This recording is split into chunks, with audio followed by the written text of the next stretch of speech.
Amitabh sir, warm welcome for this particular session. आपने sir कई सालों के लिए बैंकों में काम किया है, अलग अलग लोन्स आपने दिए हुए हैं, अलग अलग लोन सैंक्शनिंग आपने किए हुए हैं।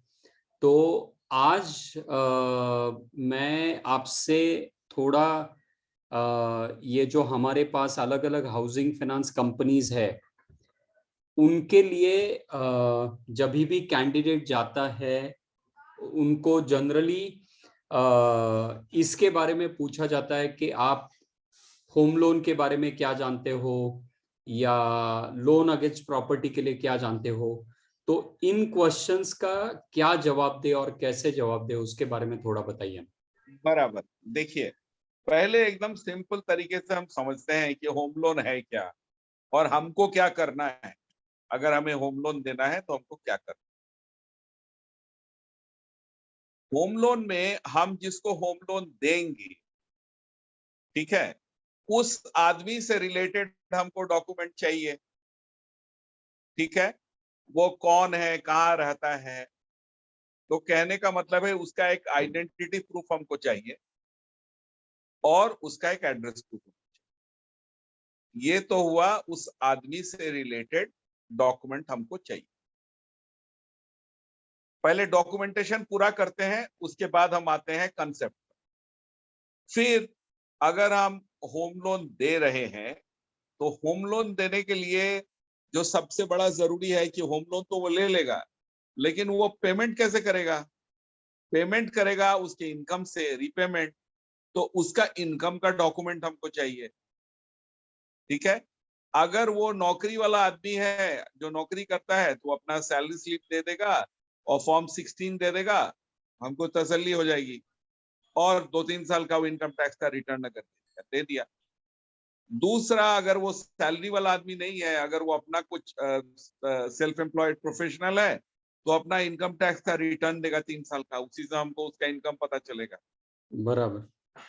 ठीक है, तो एक हुआ उसका अपना केवाईसी का डॉक्यूमेंट, दूसरा हुआ उसका इनकम का डॉक्यूमेंट। ठीक है, बराबर। तीसरा है कि अगर वो एप्लीकेशन करेगा तो एप्लीकेशन से रिलेटेड जो सेट ऑफ डॉक्यूमेंट्स है, वो एप्लीकेशन पहला हो गया उसका केवाईसी का डॉक्यूमेंट, दूसरा हो गया उसका इनकम डॉक्यूमेंट, तीसरा हो गया जो एप्लीकेशन वो करेगा वो एप्लीकेशन वाला डॉक्यूमेंट। बराबर। अप्लाई तो करेगा ना। सही बात है। ठीक है, तीसरा। और चौथा है कि अगर वो होम लोन ले रहा है तो कोई प्रॉपर्टी वो खरीदेगा। बराबर। करेक्ट। या वो बना बनाया फ्लैट खरीद रहा है या वो लैंड खरीदेगा। तो वो जिस लैंड के ऊपर वो घर बनाने वाला है, या कोई आदमी ऐसा है जिसका बना बनाया हुआ घर है, वो उसको रिनोवेट कराना चाहता है, वो उसको एक्सटेंड कराना चाहता है, वो एक आध दो कमरे और बनाना चाहता है, तो जिसको वो बनाना चाहता है उस प्रॉपर्टी का डॉक्यूमेंट उसके पास हो गया, बराबर। होना चाहिए। तो बराबर। तो ले दे के हमारे पास 4 तरह का डॉक्यूमेंट चाहिए। एक उसका एप्लीकेशन फॉर्म, दूसरा उसका केवाईसी, तीसरा उसका इनकम, चौथा उसका जिस प्रॉपर्टी पे वो लोन लेगा उस प्रॉपर्टी का डॉक्यूमेंट। ये डॉक्यूमेंटेशन। ठीक है, बढ़िया। बढ़िया। यस। एकदम सिंपल है। अगर हम किसी को जब लोन देने के लिए जाएंगे तो सबसे पहले हम उससे पूछेंगे कि भाई आपका आप अपने बारे में बताइए। वो जब सब बताएगा तो एप्लीकेशन फॉर्म में वो भर देगा पूरा डिटेल, उसको कितना लोन चाहिए, कितना दिन में वो रीपेमेंट करेगा, ब्ला ब्ला ब्ला, वो सब भर देगा। इसमें कुछ बेसिक बातें हैं कि कितने दिन के वो लोन ले रहा है, उसको बोलते हैं लोन का टेन्योर। टेन्योर। ठीक है, और वो रीपेमेंट जो करेगा वो कितने सालों में वो रीपेमेंट करेगा, हर महीने में वो कितना किस्त देगा, उसको बोलते हैं ईएमआई। बराबर। ठीक है, तीसरा है कि वो जो रीपेमेंट करेगा उसका रीपेमेंट का कैपेसिटी क्या है, उसको देखने के लिए हमको उसका नेट इनकम देखना पड़ेगा। नेट इनकम का क्या मतलब हुआ, वो पहले हम थोड़ा समझ। नेट इनकम का मतलब हुआ कि देखिए, एक आदमी को मान लीजिए उसका तनख्वाह उसको मिलता है 25,000। ठीक है। अभी राइट 25,000 रुपया में उसको घर के खर्च में उसको निकल जाता है करीब करीब 10,000। 15,000 रुपए बच गए। 15,000 बच गया, और उसमें से वो घर का खर्चा है 10,000 और 5,000 मकान का किराया है, ओके 15,000, तो अब 10,000 उसका बच गया। बराबर अभी तो उसके पास जो डिस्पोजेबल इनकम है वो 10,000। तो बराबर हम इसको मैक्सिमम उतना लोन दे सकते हैं जिसका किस्त 10,000 का हो। बराबर बराबर सिंपल। जो अभी बचा हुआ इसमें, पैसा है। हाँ एकदम सिंपल। इसमें एक एक और चीज हमको देखना पड़ता है। मान लीजिए वो 10,000 उसका जो बच रहा है, उसमें उसका और 2,000 रुपया वो कोई और ईएमआई देता है, मान लीजिए स्कूटर का ईएमआई दे रहा है, तो अभी उसके पास बच गया कितना, 8,000 रुपया। तो बराबर हम जब उसको लोन के लिए इनकम उसका कैलकुलेट करेंगे, ये जो बचा हुआ इसको हम लोग बोलते हैं FOIR, fixed F obligation to FOIR, okay fees obligation to income ratio. Right ठीक है, राइट तो ये डिपेंड करता है। अभी अभी हम जब कोई लोन देने के लिए जाते हैं, हाउसिंग लोन देने के लिए जाते हैं, तो बराबर हमारे लिए कुछ चीजें जो है वो बहुत एकदम क्लियर रहता है। कभी कभी वो कंपनी बोलती है कि भाई हम जो लोन देते हैं हमको मार्जिन चाहिए 10% या 15%। ठीक ओके है, तो ओके इसका मतलब है 10% अगर वो मार्जिन मांग रहा है, तो अगर 10 लाख का लोन है तो वो बोलता है 1 लाख अपने पास से लाओ, 9 लाख वो लोन देगा। बराबर बराबर तो जो जो मार्जिन के अलावा जो लोन देता है उसको बोलते हैं लोन टू वैल्यू। तो अच्छा ये जो मार्जिन, जो डाउन पेमेंट हम लोग जिसको बोलते हैं, ठीक है, तो ये हम्म पूरा का पूरा लोन तो कोई देगा नहीं, वो ऑलवेज एक एक मार्जिन लेगा, उसके बाद ही लोन देगा। तो बराबर एक एक कॉन्सेप्ट हो गया मार्जिन का, एक हो गया लोन टू वैल्यू का। बराबर ठीक है, तो जो जितना हम लोन दे रहे हैं वो लोन टू वैल्यू है, जितना हम उससे मांग रहे हैं डाउन पेमेंट वो उसका मार्जिन हो गया, उसका स्टेक हो गया। तो बराबर ये टेक्निकल टर्म्स है, what is loan to value, what is margin, what is tenure, what is EMI. अभी आप बराबर देखिए, ईएमआई के बारे में भी इनको थोड़ा सा पता होना चाहिए। ईएमआई क्या है? ओके मान लीजिए मैं किसी को लोन दे रहा हूं, 10 लाख रुपया लोन, ओके और वो लोन सधाएगा 10 साल में। ओके ठीक है, तो 10 साल में अगर वो लोन सधाएगा तो हम ये मान के चलेंगे कि उसका जो किस्त होगा वो टाइमली पेमेंट करेगा। ठीक है, तो वो अगर टाइमली अपना किस्त पेमेंट कर रहा है, तो हमने जो बराबर उसको 10 लाख रुपया लोन दिया, तो पहला मंथ में जो किस्त वो देगा तो उसका लोन उतना से घट जाएगा। बराबर ठीक है, सही बात उतना से घट जाएगा, तो फिर जो बच गया उसके ऊपर उसको इंटरेस्ट देना पड़ेगा। हम क्या करते हैं, उसको उसका जो टोटल लोन का अमाउंट है, बराबर लोन का अमाउंट मान लीजिए उसने 10 साल के लिए लिया है। हम्म ठीक है, तो उसका जो लोन का अमाउंट है और वो जो रेगुलर किस्त देता चला जा रहा है, तो उसका इंटरेस्ट भी घटता चला जा रहा है। बराबर ठीक है, तो सही बात हम क्या करते हैं, इसी तरह से एक चार्ट बनाते हैं, ये मान के कि वो अपना किस्त देता चला जाएगा, बराबर और उसके हिसाब से उसका तब हम उसका प्रिंसिपल और इंटरेस्ट, जो प्रिंसिपल उसको देना है और जो घटता हुआ इस पर उसका बैलेंस पर उसको जो इंटरेस्ट देना है, उसको अगर हम जोड़ देंगे, तो बराबर उतना इंटरेस्ट अगर हम जोड़ देंगे उसके मूल जितना उसको चुकाना है प्रिंसिपल, तब वो हम्म टोटल अमाउंट उसको उतना चुकाना है, अगर वो बराबर टाइमली इंस्टॉलमेंट दे रहा है तो उसका प्रिंसिपल और वो अमाउंट दोनों को जोड़ दिया और उसको डिवाइड कर दिया 120 से। बराबर 10 तो साल क्या है हुआ, इसीलिए तो 120 हाँ, हाँ, तो उसका प्रिंसिपल आ गया और उसका जो इंटरेस्ट हो गया वो आ गया, दोनों का हमने जोड़ करके जब डिवाइड कर दिया 120 से तो उसका ईएमआई निकल गया। बराबर बराबर। करेक्ट ना? लेकिन बिल्कुल। इसमें कैच क्या है कि अगर वो टाइम से रिपेमेंट नहीं करेगा तो फिर जितना दिन वो डिले करेगा उसका हमको इंटरेस्ट लेना पड़ेगा, क्योंकि हम तो ये मान के चले हैं कि वो टाइमली रिपेमेंट करेगा, उसके हिसाब से हमने उसका इंटरेस्ट कैलकुलेट किया है। बराबर। क्लियर हो गया ये बात? Yes sir, yes sir. EMI is clear. अभी कभी बराबर। कभी क्या होता है कि हाउसिंग लोन में पर्टिकुलरली हम ईएमआई तभी कैलकुलेट कर पाएंगे ना जयंत, जब हम उसको पूरा पैसा दे देंगे। बराबर। लेकिन हाउसिंग लोन में होता क्या है, अगर आपका जमीन है और आप उस पर घर बना रहे हैं तो एक निश्चित अवधि के बाद एक इंस्टॉलमेंट आपको मिलेगा। बराबर बराबर। पहले आपको लिंटल तक बनाने के लिए मान लीजिए आपका टोटल लोन सैंक्शन हुआ है अगर 20 लाख रुपया का टोटल लोन, तो 5 लाख रुपया तक आपको दिया कि आप प्लिंथ बनाइए, आप लिंटल तक लेके जाइए। फिर वो बराबर। फिर 10 लाख रुपया छोड़ेगा, अब 5 और 10 15, फिर लास्ट में 5 लाख। तो जब बराबर। तक पूरा 20 लाख वो दे नहीं देता है तब तक आपका ईएमआई तो कैलकुलेट कर नहीं पाएगा। बराबर बराबर। करेक्ट है?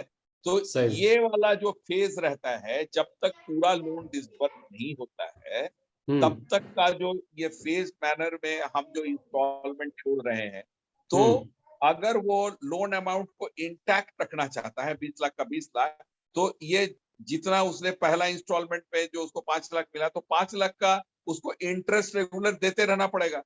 बराबर और बराबर। फिर मंथली 10 लाख के इंटरेस्ट बाद इतना। फिर 15 लाख का उसको इंटरेस्ट देता रहना पड़ेगा। और जब बराबर। फाइनली उसको 20 लाख मिलेगा तब हम उसका फाइनल ईएमआई कैलकुलेट करेंगे। ईएमआई कैलकुलेट कर देंगे। बराबर बराबर। और सही बात। इसको ये जो टुकड़े टुकड़े में हो रहा है इसको हम लोग बोलते हैं pre EMI calculation. Pre EMI calculation. हाँ, ओके तो ओके। पहले। और कभी कभी कुछ लोग क्या होता है ना, बोलता है कि लोन वोन सैंक्शन हो गया, डिसबर्समेंट हो गया, अब वो बोलता है कि सर ऐसा है कि हमको हम ना 3 महीना के बाद से आपको किस्त देंगे। अच्छा। उसको बोलते हैं मॉरिटोरियम। 3 महीना ओके का उसमें मॉरिटोरियम। तो 3 महीना फिर जैसे प्री ईएमआई में होता है मॉरिटोरियम का, उसने जो लिया है तो ओके मॉरिटोरियम जितना ओके। दिन का लिया उतना दिन आपका इंटरेस्ट दे देगा तो मामला क्लियर है। और सही नहीं बात। तो बोलेगा नहीं सर हम इंटरेस्ट हम नहीं दे पाएंगे, तो फिर हमको ईएमआई को फिर से रिकैलकुलेट करना पड़ेगा। बराबर बराबर। सही तो बात। यही यही मोटा मोटा जो माने हमारा जो ये है हाउसिंग लोन का हिसाब है, मोटा मोटा यही सब है। उसके बाद एक आता है इंटरेस्ट का, एक है फिक्स्ड इंटरेस्ट, एक है फ्लोटिंग इंटरेस्ट। फिक्स्ड बराबर इंटरेस्ट है कि आपने जो लोन लिया है आपने इंटरेस्ट फिक्स कर दिया है इतना ही, जब तक ये लोन रहेगा उतना ही फिक्स्ड इंटरेस्ट हम देंगे। तो फिक्स्ड मान लीजिए कि मार्केट में कुछ ऐसा हुआ और हमारे हाउसिंग फाइनेंस कंपनी ने उसका रेट ऑफ इंटरेस्ट कम कर दिया, ठीक है? तो चूंकि फिक्स्ड इंटरेस्ट है तो हमको ज्यादा ही इंटरेस्ट देना पड़ रहा है। मार्केट में अब इंटरेस्ट हमारे कंपनी ने इंटरेस्ट कम कर दिया फिर भी उसका बेनिफिट उनको नहीं मिल रहा है बराबर। चूंकि उनका फिक्स्ड इंटरेस्ट रेट है। तो फ्लोटिंग इंटरेस्ट में अगर सब्सिक्वेंटली अगर इंटरेस्ट रेट कम होता है तो फ्लोटिंग रेट में उसमें फायदा होता है, लेकिन उल्टा भी तो हो सकता है। बराबर। फ्लोटिंग रेट में बाद में इंटरेस्ट अगर बढ़ गया तो बढ़ भी जाएगा। हाँ, तो लेकिन कभी कभी क्या होता है, कोई कोई हाउसिंग फाइनेंस कंपनी क्या होता है during the tenure of the entire loan, क्योंकि हाउसिंग लोन तो 10 साल 15 साल के लिए आदमी लंबा देता है, चलता है। बराबर। लंबा चलता है, तो कभी कभी एक बार स्विच करने का ऑप्शन देता है कि आप अपना रेट ऑफ इंटरेस्ट को during the currency of A loan एक बार आप स्विच कर सकते ओके हैं। तो ये ओके। मोटा मोटा बात है, यही है। उसमें हमारा जो कैंडिडेट है जो जो देने के लिए जाएगा इंटरव्यू, उसको ये इनकम असेसमेंट, क्योंकि उसका रिपेमेंट पूरा पूरा उसी के ऊपर डिपेंड करता है, उसका उसको असेस करने का तरीका उसको आना चाहिए। उसको क्लैरिटी ये रहना चाहिए कि हमको जो जो उसको कितना इनकम है उससे हमको वो हमारा बेस कैलकुलेशन का है, लेकिन मेरे लिए काम का इनकम वो है जो उसके पास रहता है, नेट इनकम। नेट इनकम जो है। बराबर। तो एक तो है इनकम असेसमेंट प्रॉपर होना चाहिए और जिसको दे रहे हैं उसके ऊपर और जो भी डॉक्यूमेंट है उसका ठीक से। और आजकल सारे कंपनीज जो हैं हाउसिंग कंपनीज, हम्म इनके जो पूरे जो सैंक्शन का प्रोसेस है लोन सैंक्शन का, वो पूरा ऑनलाइन है। सेंट्रलाइज्ड करके रखा है उन्होंने, हाँ, बराबर। ऑनलाइन है पूरा। वो जनरली ये सेल्स फोर्स करके एक कंपनी है, उनको ये दिए हुए है पूरा, उनसे उन्होंने सॉफ्टवेयर लिया हुआ है। तो इनका पूरा डॉक्यूमेंट जो है ना वो अपलोड करना पड़ता है सिस्टम, बराबर बराबर। और ये सैंक्शन होने तक का पूरा सब कुछ ऑनलाइन पे होता है। Correct correct. ठीक है, ये मोटा मोटा चीज है। इसके अलावा अगर किसी को कुछ नहीं समझ में आया है, अगर किसी को कुछ क्लैरिफिकेशन लेना हो, तो हम लोग फिर डिटेल में इस पर बात कर सकते हैं। इतना इनफ है। इतना में से अगर सिलसिलावार तरीके से वो इन बातों को अगर बता सकता है इंटरव्यू के दौरान, फर्स्ट क्लास। बराबर बराबर, एकदम बराबर। लोन अगेंस्ट प्रॉपर्टी और होम लोन, ये दोनों में डिफरेंस क्या है सर? देखिए, मान लीजिए मेरे पास एक घर है जो हमने लोन लेकर के वो मैंने फ्लैट बनाया, खरीदा। हम्म। ठीक है, अभी मैंने लोन को चुका दिया, बराबर। लोन को नील मैंने कर दिया। रिपे कर दिया। नी, अभी मुझे मेरे घर में मेरा मेरा बच्चा पढ़ने जाएगा, विदेश जाएगा, तो मुझे पैसे की जरूरत है। होम के लिए नहीं, अदर देन होम।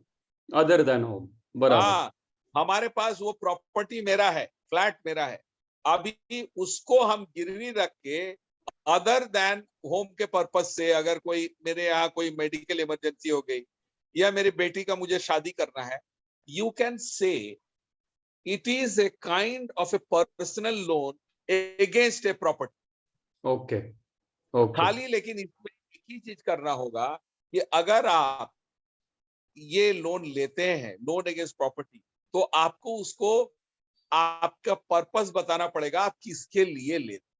ओके बहुत सारे ओके। लोग लोन अगेंस्ट प्रॉपर्टी बिजनेस करने के लिए लेते हैं।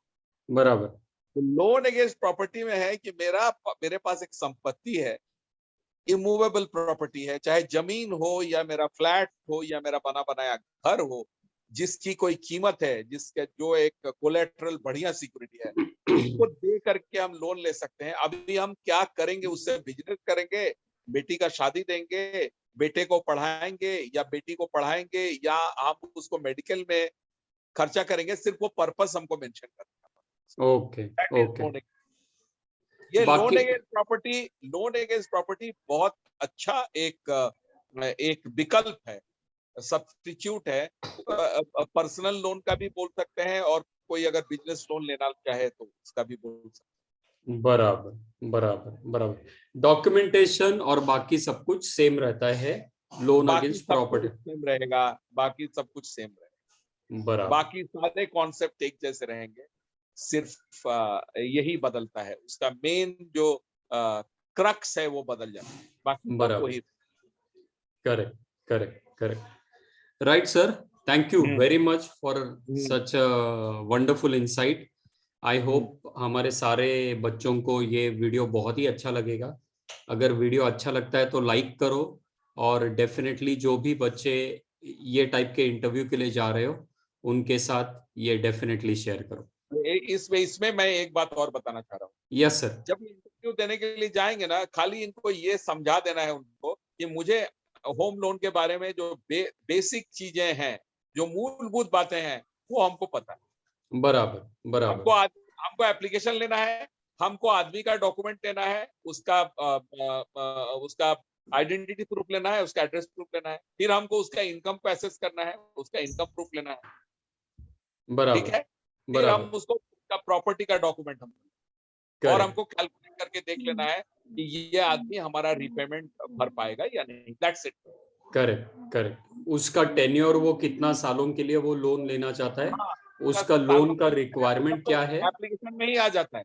बराबर, और एप्लीकेशन में ही आ जाता है। करेक्ट। इन लोगों को एक सिंपल तरीका बताते हैं।